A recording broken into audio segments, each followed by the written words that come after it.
Hi, I'm Angeline. This is the presentation that I gave this spring 2025 to the American Rock Art Research Association about a feature called the spoke wheel geoglyph.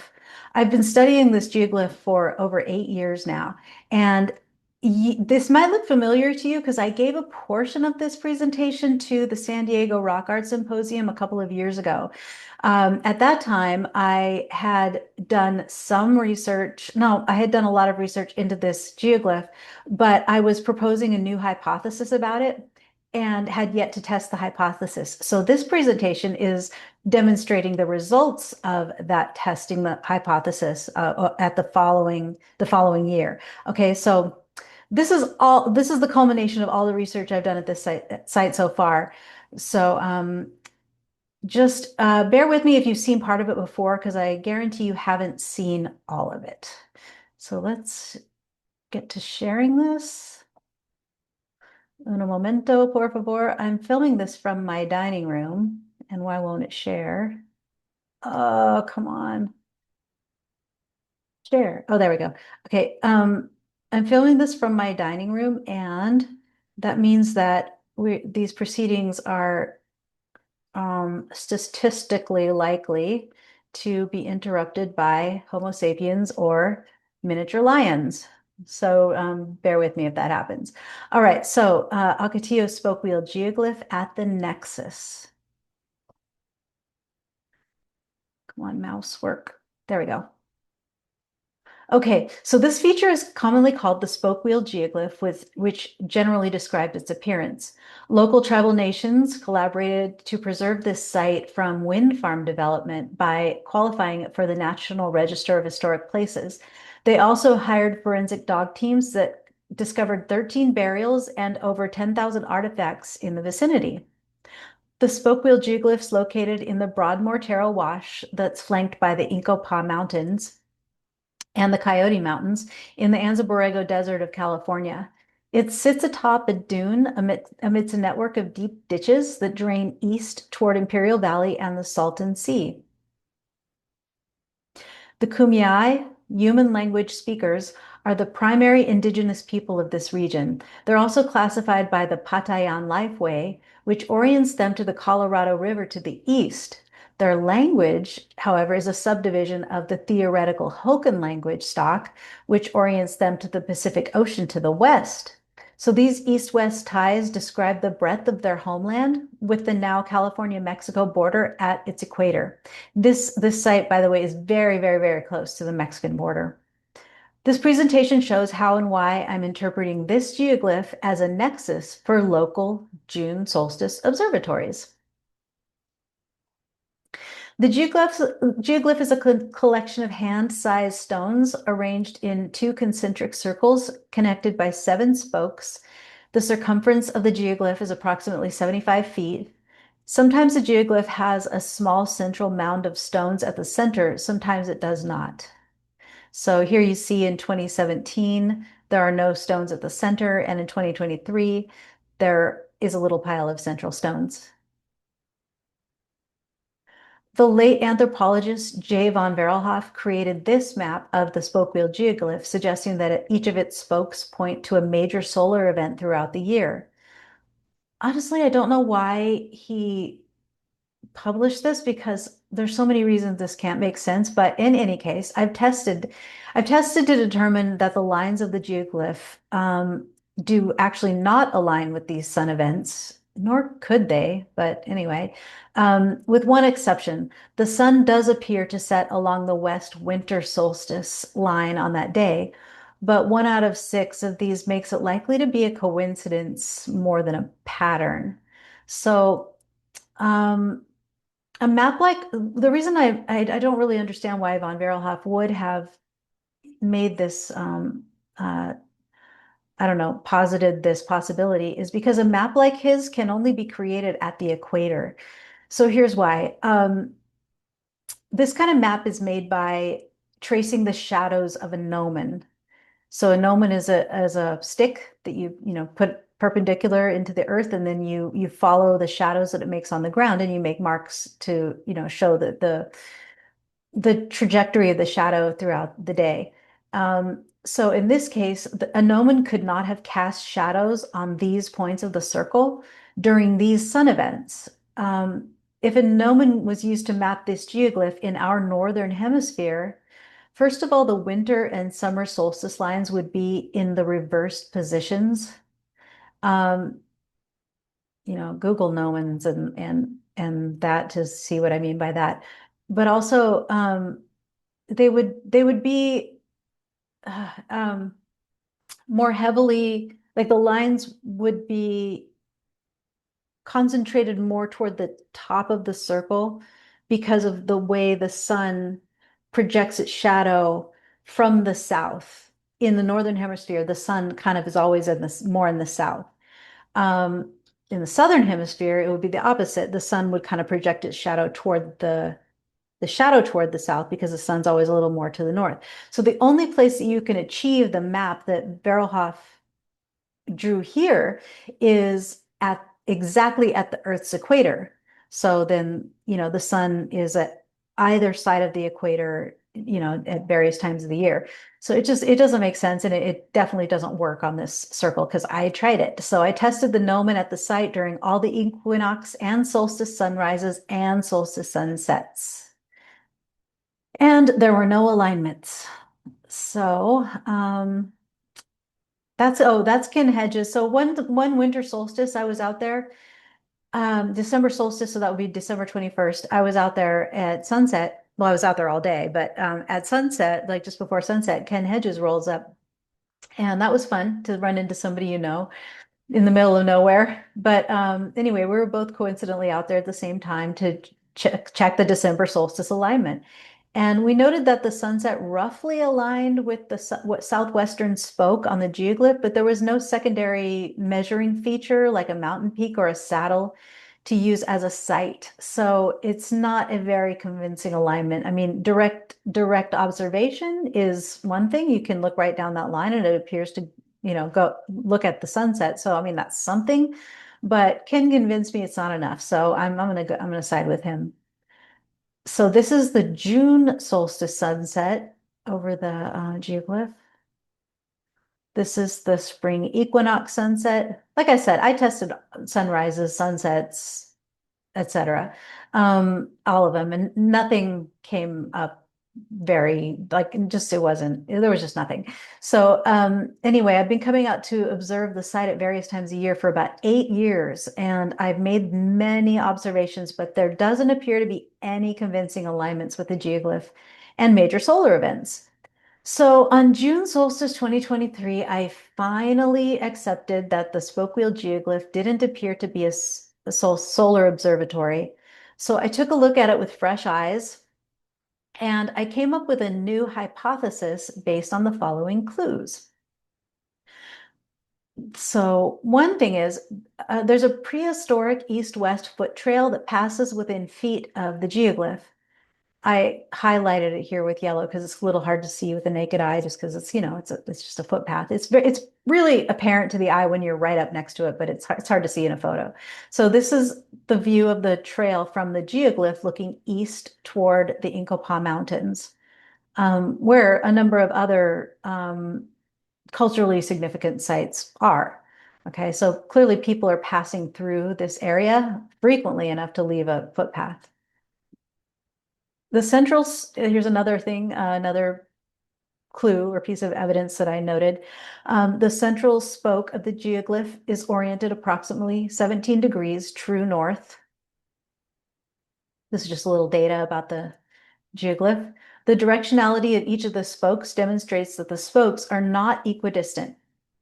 In my opinion, this is notable that the design is trying to be symmetrical, but isn't quite. Okay, so you'll see why in a minute, but the distances between some of the spokes are nearly duplicated, but others are approximately 25% further apart. And the distance between the bottom two spokes is more than double that. So for reference, I've labeled the spokes 1 through 7 clockwise. I also identified spoke number 4 as the center spoke because I believe spoke 4 is the primary orienting line, and I'll explain why toward the end. After measuring the geoglyph and noting its irregularities, I asked the question, what if the geoglyph was not designed to be symmetrical, but rather to demonstrate that it is at the nexus of symmetrically oriented culture sites? So using my GPS map, um, I started creating straight lines from the spoke wheel to locations like known village sites, rock art sites, springs, and cultural relevant mountains in the vicinity, like sacred mountains. I then consulted Google Earth to rule out sites that did not align with the spokes of the geoglyph. And amazingly, there were 7 almost perfectly aligned with the spokes. Furthermore, the sites that aligned with lines 1 and 2, I already knew to be June solstice observatories.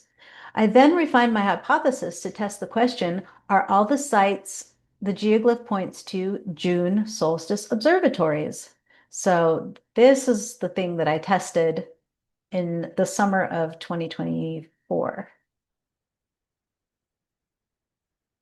A straight line extending from spoke 1 intersects with the Vulva solstice site at Piedras Grandes. Now, this is one I was already aware of. So, like I said, I knew that lines 1 and 2 were solstice observatories because this is one I had discovered a few years ago.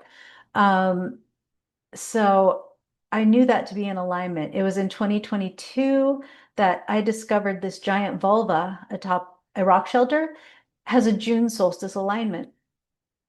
The sun sets in a prominent notch on the horizon, which is along the direct line of sight down the middle axis of the vulva feature. So this vulva feature is, it's a kind of a erosion that happens here in the Anza Borrego Desert. The way that the rock erodes through wind and rain actually naturally creates these vulva shapes. It's pretty spectacular when you see it.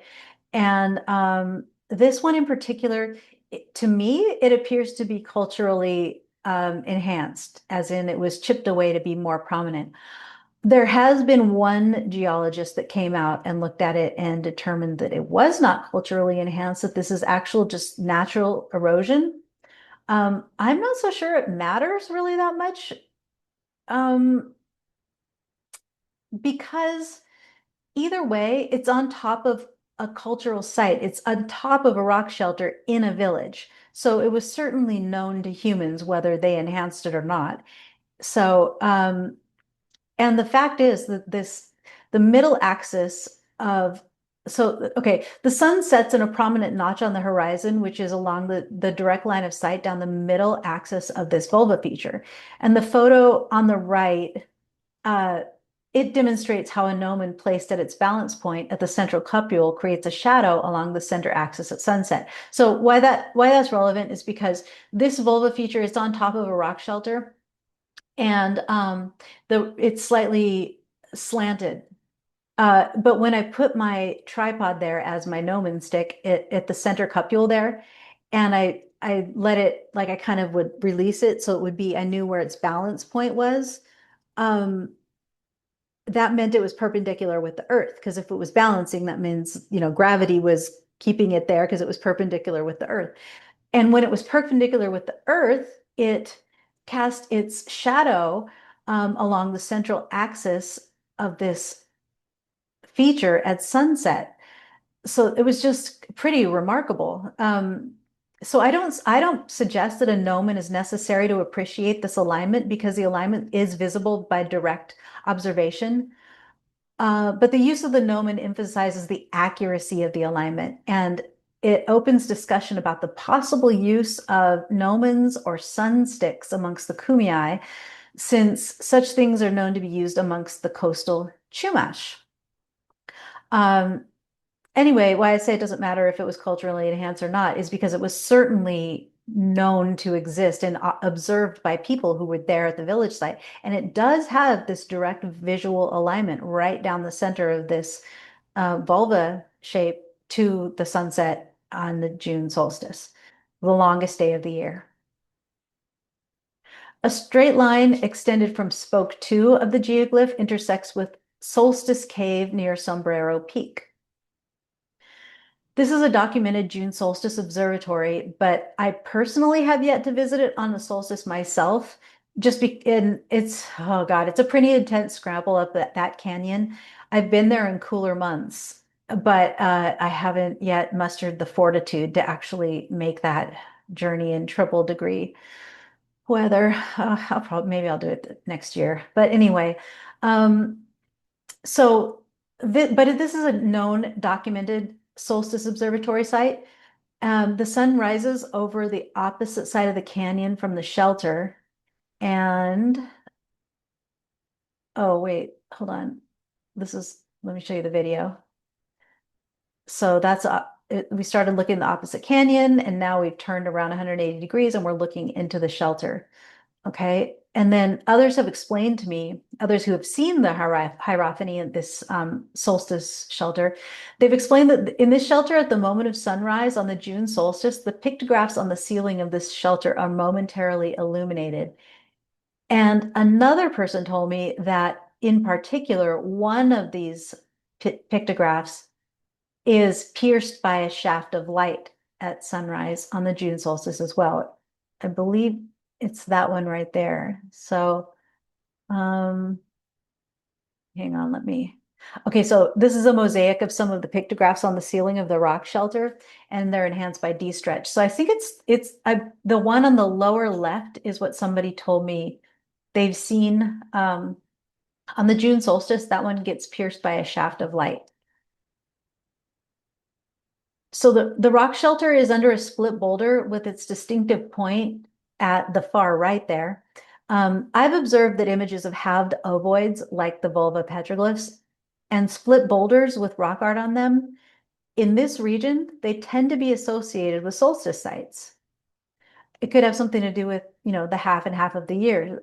I mean, this is just me speculating, but the June solstice is the longest day of the year. And then the shortest day of the year is the December solstice. So they're very generally and worldwide significant, culturally significant days of the year, and certainly have been documented to be so amongst indigenous North Americans in this region.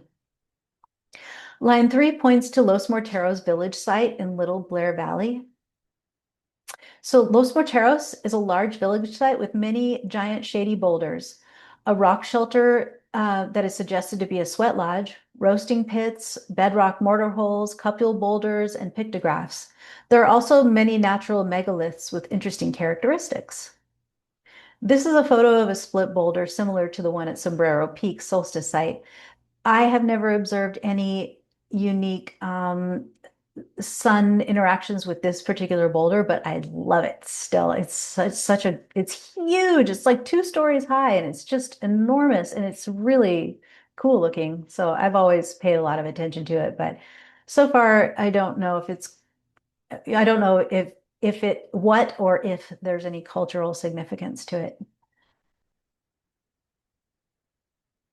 In the village, there's a small pictograph panel tucked in a small alcove in a boulder near the ground. You can see there's a black pictograph and a red pictograph. The red pictograph is difficult to see with the naked eye, so I de-stretched it here so it's easier to see. After walking the length of the village, one's able to walk down this little ravine, which reaches its terminus at the drop-off into Smuggler Canyon. And about midway down the canyon is a giant split boulder with pictographs on it. The pictograph appears to have been enhanced at some point in time, and I point out with the arrow here where the boulder is split.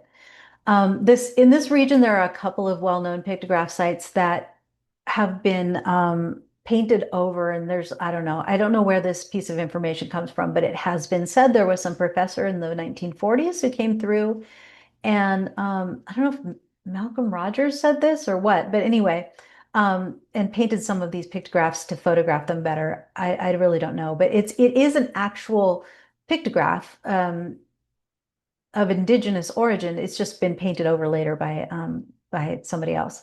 And Ken Hedges let me know something I hadn't really previously observed, that actually behind this black pictograph, There are some red pictographs that you can't see with the naked eye. I did go back and de-stretch them. I wish I had put them into the slideshow. I forgot.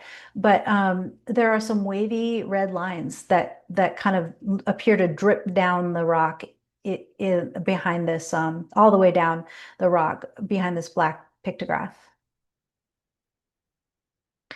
There's also a tiny little white pictograph tucked under the lower left side of the boulder. And so what I observed while sitting in front of this boulder looking at the black pictographs is at 7:50 a.m. the sun rises in a notch created by the left side of the boulder and the hillside behind it. So it isn't a notch on the landscape, it is a notch created it's a notch to the eye created by the landscape interacting with the boulder in the foreground. So it creates this nice little notch with the sun. It comes right up in that notch. Like that is its little nesting place right there, which is an incredible coincidence. And then as the sun rises, it curves along the upper contour of the boulder until 11 a.m. when it appears to lift straight up into the sky and just go right overhead. That's how it appears. Of course, it's not doing that. It's not, changing trajectory, but visually that's how it looks when you're looking at the boulder. So when I'm sitting in front of the boulder, looking into the sun, I'm trying to stay in the shade, right? So as the sun is rising over the boulder and I'm in the shade, the sun keeps exposing itself more and more. So I keep scooting closer to the boulder to stay in the shade. And as I'm doing that to stay comfortable, what it looks like is that the sun is creeping over exactly along the contour of the rock. My tripod, however, was not trying to stay in the shade. My tripod stayed out away from the rock. So it was just seeing the objective course of the sun. Um, so this is what it looked like from my camera's perspective. From the naked eye, it looks like it's curving over the boulder. From the camera, it looks like this.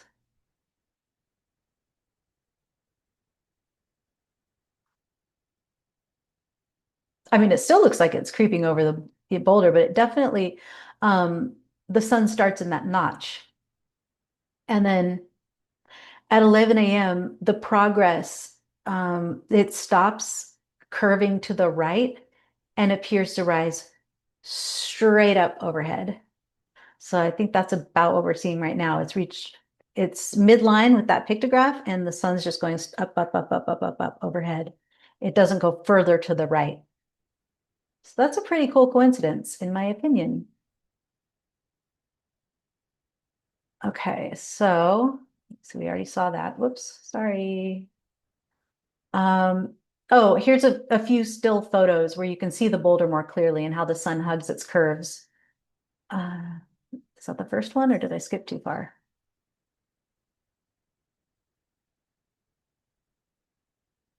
Okay, so yeah, you see it on the left photo, the sun's starting to rise in that notch a little bit later. You can kind of see it along the edge of the top there. At 11 a.m., it's straight over that pictograph, and then 11:20 a.m., it's just way up in the sky, heading up what appears to be just going overhead.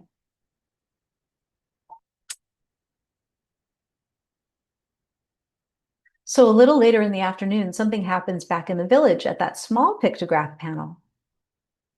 At 2:15 p.m., first light hits this alcove. So you can see that little tiny bit of like, looks like a boot of light, teeny tiny in the lower right-hand side. And then by 4:45 p.m., the sun has progressed to bisect that black pictograph. That pictograph, it kind of looks like a little, what do you call it? Hourglass. Looks like an hourglass. That's the shape of it, sort of. And so the sun shadow bisects that pictograph and it touches the right tip of the red pictograph. I included the D-stretch of the red one so you can remember what it looks like, but it's not positioned where I put it in the D-stretch. It's actually up there. The the first line on the right of that red pictograph is actually touching that shadow. All right. And so at 4:45, this is what you see. But also, what's interesting is it doesn't go further into that little alcove. It stops there. That's as far as the sun shadow goes into that alcove. Um, the rest of the afternoon, the sun just slowly retreats back out of the alcove and rests at the right edge of the pictographs. So this is about 6:15 p.m., 1.5 hours after the previous photo. And the sun never does move out of this alcove towards sunset. It just stays right there and then fades away. So the sun's relationship to this rock is it casts a shadow that bisects that hourglass shaped thingy and touches the edge of the first line on the red pictograph, and then it heads back out of the alcove just a little bit, and then just the sun fades out. That's it. Line 4 of the spoke wheel geoglyph points to a petroglyph near the wind caves atop the Coyote Mountains. So the Coyote Mountains are sand dunes, absolutely amazing. If you ever can hike out there, do. It's just, millions of, well, anyway, the Coyote Mountains at Sand, so they flank the Western Interior Seaway between 166 million years ago. And there's just sea creatures. There's, to this day, you find fossilized sea creatures out there. And apparently there were sea cows that swam. There's like petrified flamingo nests, if you can believe that. Just amazing. So anyway, over time, the wind erosions created these magnificent caves, wind caves, tunnels overlooking the Carrizo Badlands. They're so beautiful. So as one ascends a quartz littered hillside toward the wind caves, this is the first white sandy dome one comes to. It's like you're just in sand, sand, sand, sand, dirt, dirt, dirt, and then boom, this is what you see. It's completely different than anything you've seen until you've, mounted over this little hill, I guess you'd call it, this dune. So when I first saw this, I was just like, wow, I was so surprised. And it kind of made my spidey senses tingle because, um, first of all, whenever I see quartz, sparkly rocks, I expect to soon see some kind of culturally significant site. I Quartz has always been something like a magical stone to people. And when I see it occurring naturally, I always imagine that people thought of it as a powerful place because the quartz is considered to be a powerful stone. So when I saw this, I thought this weird landscape feature after all this quartz, and it's so unusual, it must be a significant landmark. That's what I thought when I saw it. And then within meters of that dome is an isolated petroglyph. So I was kind of right. But so I'm uncertain of the provenance of this petroglyph because it's unlike other petroglyphs in the region. It's scratch style instead of incised, and which is just different. There's not a lot of petroglyphs of this style in that region. They're usually deeper, wider. So I don't know, it's odd, but there it is. Okay, so maybe it just means it's newer. But so it's a circle with a central dot, 5 protruding lines. And if you look at it like a clock, there are 4 lines between 10 and 12 o'clock and 1 line at 6 o'clock. There's also a heavy dot about halfway between 4 and 5 o'clock. This turns out to be meaningful. So these 4 lines from 10 to 12, they're difficult to see with the naked eye. They just are, and I tried to enhance it as best I can, but hopefully you can see that. So this is 6 a.m. on the June solstice, sitting in front of this petroglyph. It's very difficult to photograph directly into the sun and get a clear photo of the pictograph, but what you're seeing is the sun peeking up over the boulder on the line that is at about 10 o'clock. And then here at 6:09 a.m., this is 6:15 a.m. The sun travels just like at Los Morteros. The sun travels an arc as it's rising. It travels an arc over this boulder. So by 7:25 a.m., the sun is in line with the central axis of the petroglyph, that 12 o'clock line. Okay, that also aligns with that central dot and that 6 o'clock line at the bottom of the circle.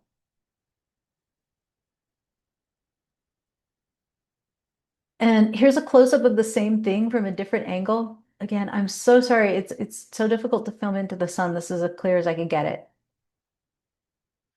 After 7:30 a.m., the sun doesn't change its azimuth, meaning it doesn't move more to the right. It just stays right there at that central line of the petroglyph. Um, and it just rises higher into the sky, just like at Los Morteros. That's the optical illusion of it. It curves over the boulder and then right overhead. So this is a photo at 8 a.m. By the way, I hope you all appreciate what it takes to stare into the sun for hours in the middle of June in the desert. You're welcome. Here's a nice view of what's sitting behind the camera of all these photos. Okay, this is me trying to cover up from the sun because I'm just staring into the sun in triple digit heat and just roasting. So anyway, that's how this work looks when you're not looking at the cool stuff. You're I look decidedly uncool. So we're still not done with this site though, because I still had some funny feelings about that first big white dome.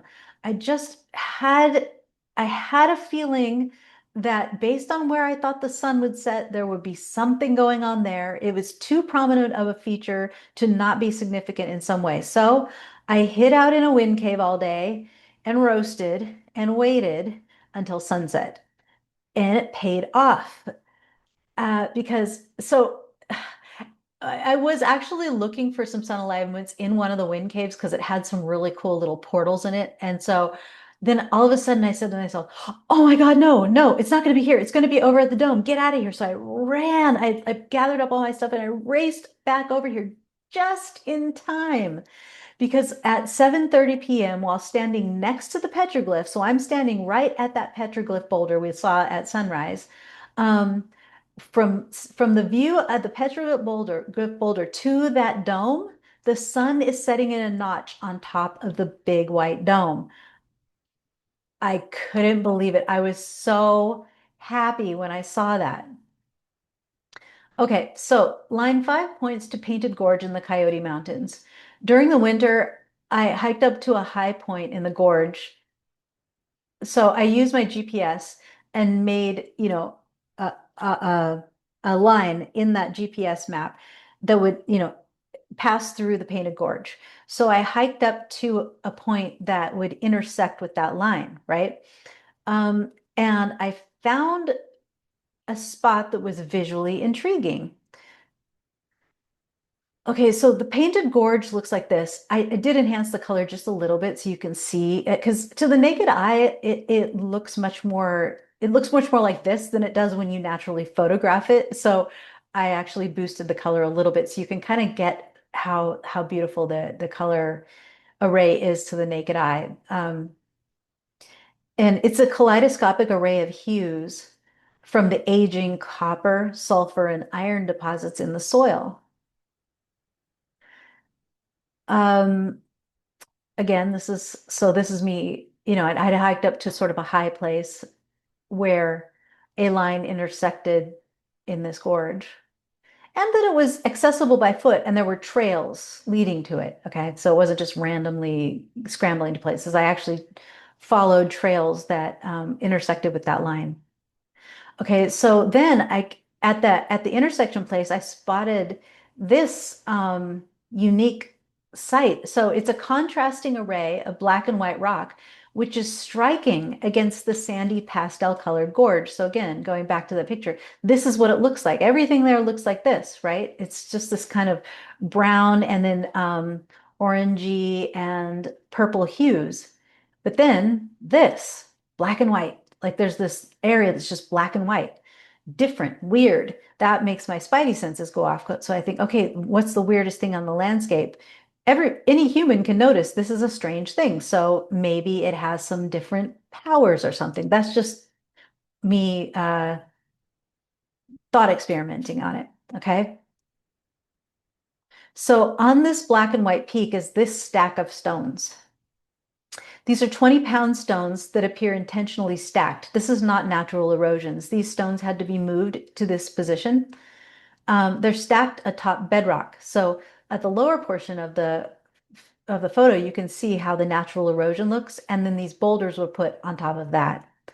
And on top of this rock pile is a pointy stone that overlooks the Carrizo Badlands to the east. So this is bedrock, and the rock pile is on top with a pointy rock on top of it. And this is just kind of a better photo of it than the last one. So this photo was taken from a distance on the June solstice. And pay special attention to that little pointy tippy top of that pile, right at the center of the photo, the tallest little teeny peak there. Okay. This is it up close. So when you're standing in front of it, basically there's only one place to stand. That there's like a platform. There's only one platform to stand on that rock pile. So if you're standing on that platform at the rock pile facing east at 6:49 a.m. on the June solstice, the rising sun peers through that gap in the pointy rock. So from the viewing platform, the only place you can stand looking straight at that little peak, the sun rises through the split. Okay, hold on. My mouse is not doing what it's supposed to. Okay. So the next one is line 6 points down Mortero Wash, which is mostly devoid of prominent landscape features until you reach the Yuha Buttes. So on the buttes, there are several other geoglyphs, but line 6 intersects with one called the Power Geoglyph. And it's been documented here by the BLM. They made a map of it. It's really big. It's like maybe the length of a football field. I don't know. I'm not that good with measurements, but it's big like that. Okay. So and since it was at risk of being destroyed by off-road vehicles, the BLM created some wire around it so that you can't drive over it accidentally. But they made a little map showing what it looks like and where the parts of it are. So technically, this glyph would be called an intaglio because it's scraped into the desert pavement, not a stack of rocks.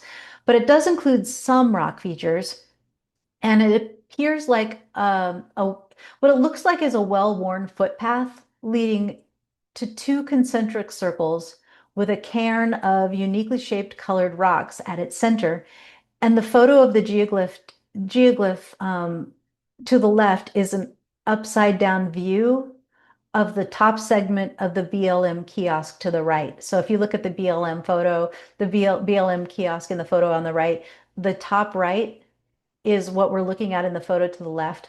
We're just looking at it from the other direction, okay, from top down, okay. So at the moment of sunrise on the June solstice, I walked the trail, that long squiggly line that leads to the concentric circles. So I walked the trail leading to the concentric circle feature, and this is what I saw. I'll explain it and then I'll show it. Um, the Power Geoglyphs trail leads one directly to a small cairn. Well, I'll just play it while I talk. So you're walking the trail. Are you going to play? There we go. So you're walking this trail and it leads one directly to a small cairn and a standing stone at the center of the concentric circles. And it directs the traveler to the angle from which the June solstice sunrise can be observed intersecting with the standing stone. So this is me walking the trail, walking toward okay, here we're at the concentric circles. The trail takes you through the concentric circles right up to the center where there's a small cairn of rocks. And that little standing stone in the center, you drop straight down and look at the standing stone. What's behind it? The sun rising on the June solstice. So in the literature, I don't know where this came from. Um, I know where I read this bit of information, but I don't know who informed this piece of information. Okay, so I don't know if it's culturally accurate or not, but in the literature, this power geoglyph represents the journey to Avikume, which is the most sacred of all mountains in the human landscape. Um, just put a pin in that for later. Okay, so the legend is that this particular geoglyph is meant to represent walking to the sacred mountain. And what we just observe is when you walk to, when you follow this trail toward the center of the central stone pile, this little standing stone intersects with the June solstice sunrise. Following straight up the trail, not moving your direction at all, that's where it is. Okay.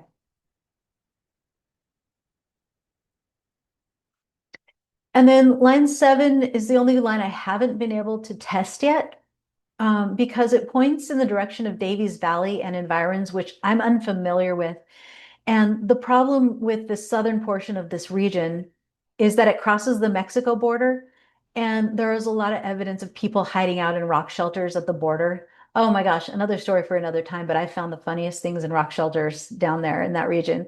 But it's pretty interesting, but it's also can be pretty scary because there's drug traffickers that drive the dirt roads back there, and it just isn't a safe place for me to explore alone on foot. So I just haven't made my way down there that far south yet. I do from time to time get people offering to go down there with me, and I would like to do that in the winter months, but what I really want to see it is the summer months, and that is like almost too much to ask anybody because it is so hot. So I haven't had any volunteers to go down here and explore during the June solstice yet, but I'll get there. So anyway, down here in the Davies Valley, I am aware of one particularly phenomenal petroglyph site that's very near the waypoint that I marked. That one of the lines of the geoglyph points to. So I borrowed this photo from Tom Teskey's Flickr page, and this might be a good spot to test for June solstice alignment. So hopefully I'll make it down there soon and see if I can observe anything there. I put this little photo up in the corner here. That's actually out in Utah, but I thought it was so interesting because the petroglyph in this Tom Teskey photo, this Davies Valley petroglyph, it has similar characteristics, this pictograph in Utah. And I don't know. I just thought it was interesting. So I just popped it in there.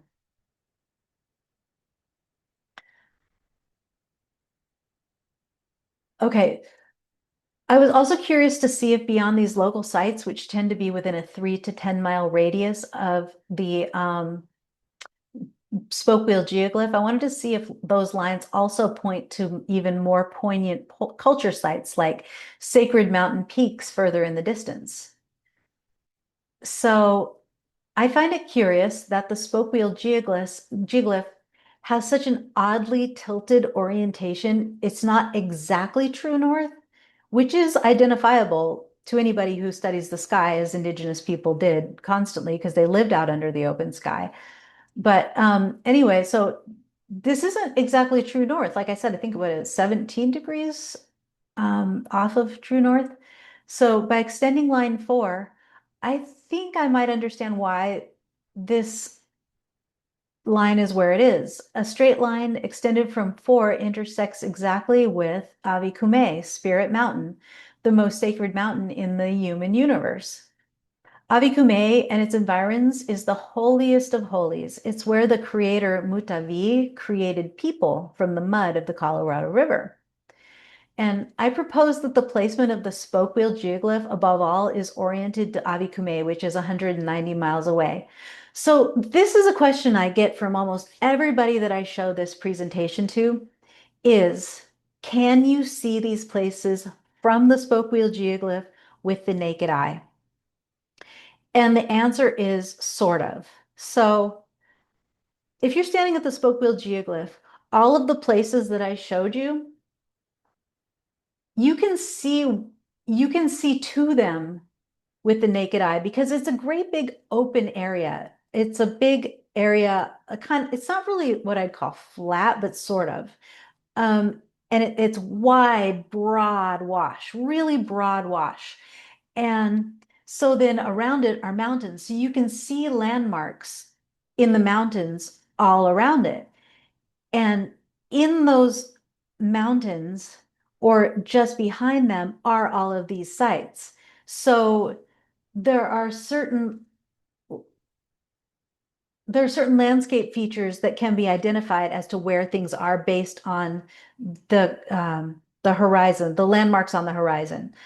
Furthermore, I think it would be easy to be at those places along that sight line and signal back with something reflective like um, malachite. Is that what they use that's reflective? Um, Something bright, or use smoke to identify the location of places. So those are all techniques that we know to have been used throughout time. So that's a possibility. And then as far as Avikume, which is, 190 miles away, this is my proposition. Anybody in that culture knows that that is their sacred mountain. That's why there's oral history about these places, right? Everybody knows Avikume is it's where Mutavi created people, right? They all know the story of this place. They all know where it is. They probably make trips there often. They know that they go that way to get there and which landscape features to follow to get there. So to me, it's not a stretch that they know it's that way, right? Um, it's it is the direction of where the sun rises XYZ or where the such and such constellation intersects with such and such. They know they know how to get there. They know it's over there. So to orient a cultural site to it doesn't seem like an unreasonable hypothesis to me.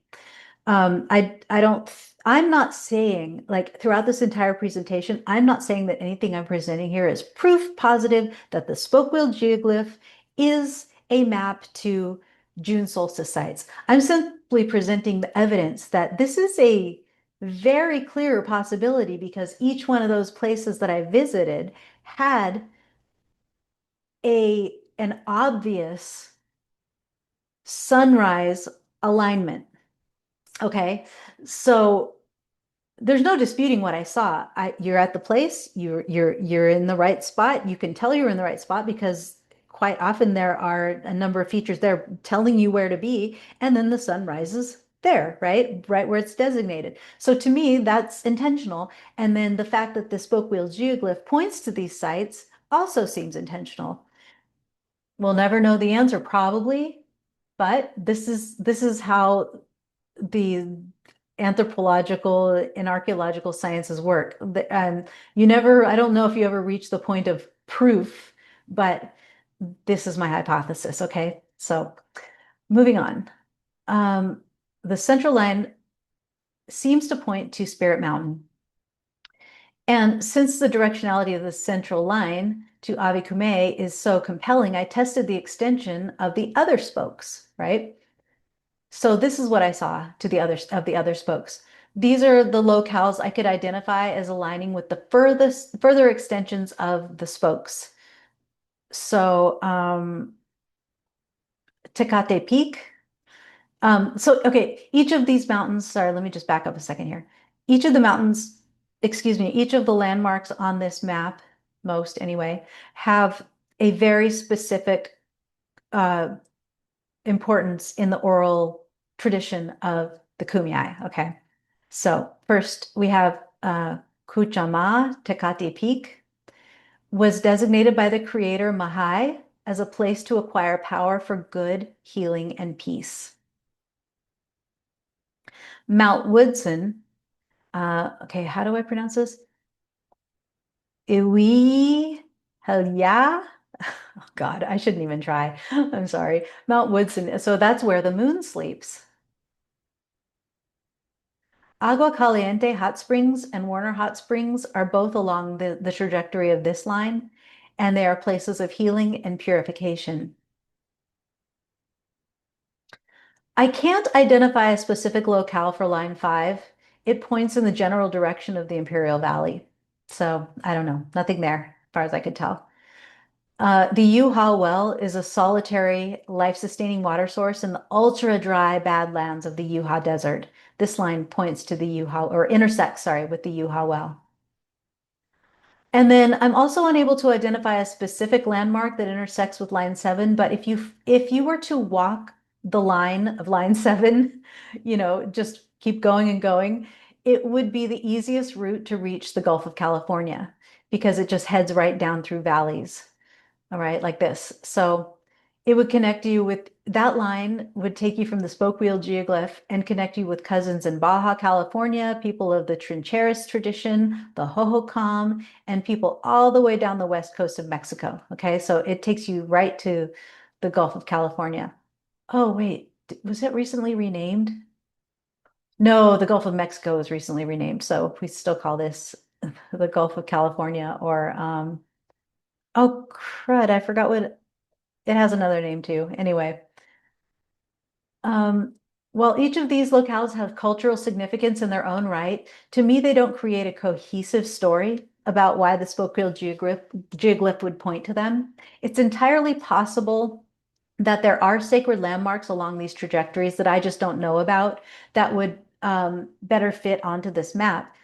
It's also possible that, though different, these landmarks do create a cohesive story in the Kumeyaay worldview. But as for now, based on my research, I'm only willing to propose that the spoke wheel geoglyph orients to Avikume and the 7 June solstice sites, as I have observed them myself and I've shown you here in this presentation. So going forward with this project, I'm curious, actually, my mom gave me this idea, and I think it's an interesting one because there are other geoglyphs, spoke wheel geoglyphs like this on the landscape out here in the Anza Borrego Desert. So I'm curious if the other wheels like this on the broader landscape actually create a network of connected points, like a spider webs. So you have spoke wheel here and another one here, and their lines intersect, and then they spread out. And then there are others further, like they just keep going and create like a spider web patchwork of all of these spoke wheel geoglyphs. That's an interesting question that I would like to look into more. Um, I don't know. I mean, I haven't seen any evidence of that, but I'm curious. I want to know. So I've been studying the spoke wheel geoglyph for about 8 years, and it's probably never going to end. So you'll probably keep hearing from me about this in the future. But if anyone has any information about wheels like this creating a network, or if you know where some other wheels like this are in the Anza Borrego Desert, please get in touch with me. I would really love to hear from you because I'd like to kind of, just test that new hypothesis a little bit. So I really hope that you enjoyed this. I hope you got something out of it. I want you to stay up for a couple more seconds because I've made some art that I want to show you. Okay, this is my new thing. So I make Weechel bead art. Oh, wait. Uh-oh. I might have to take off my background. Oh, well, we'll see if we can do this without it. So these are tiny glass beads that I press in individually into beeswax and pine sap. Okay, so this is a Mexican tradition. The Huicholes of Mexico make this art form. They cover some kind of form with a mixture of Campeche beeswax, it's very sticky. I use beeswax and pine sap because I really like the tackiness of it. Whenever I harvest my own pine sap from pinyon pine trees or friends who have pine trees out here in the Southwest. So anyway, but you put it all over there and then you press these little seed beads into the pine sap and and I make this art. That's what they do. So I made these. This is a greeting card. So look, It's a piece of art. It's a little tiny painting that I made of the royal eagle with some sunflowers and corn and blue deer and some peyote flowers and things like that. Okay. And I affixed it to a greeting card.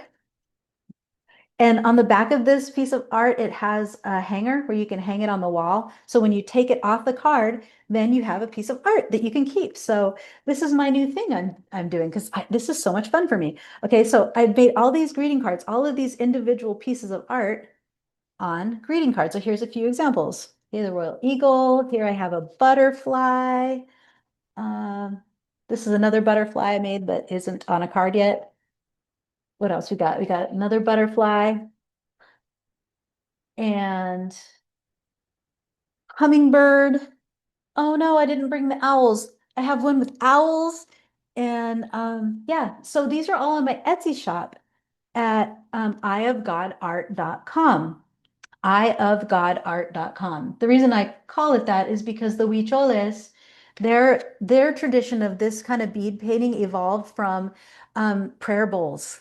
So they would use like a gourd and they would put a mirror or a coin or something at the very center of the bowl and then put beads around it.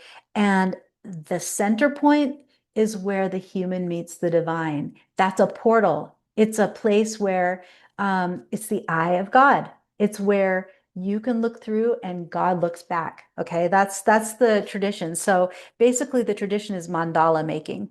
And so you'll notice most of my pieces of art will start from some center point, like, oops, like this one. See, and then the whole picture builds from there. Anyway, available in my Etsy shop, eyeofgodart.com. Alternatively, you can find them through my other website, theancientsouthwest.com. So thanks for watching, and I hope that you enjoyed this, and I'll see you soon. Now I got to figure out how to end this. Okay, bye.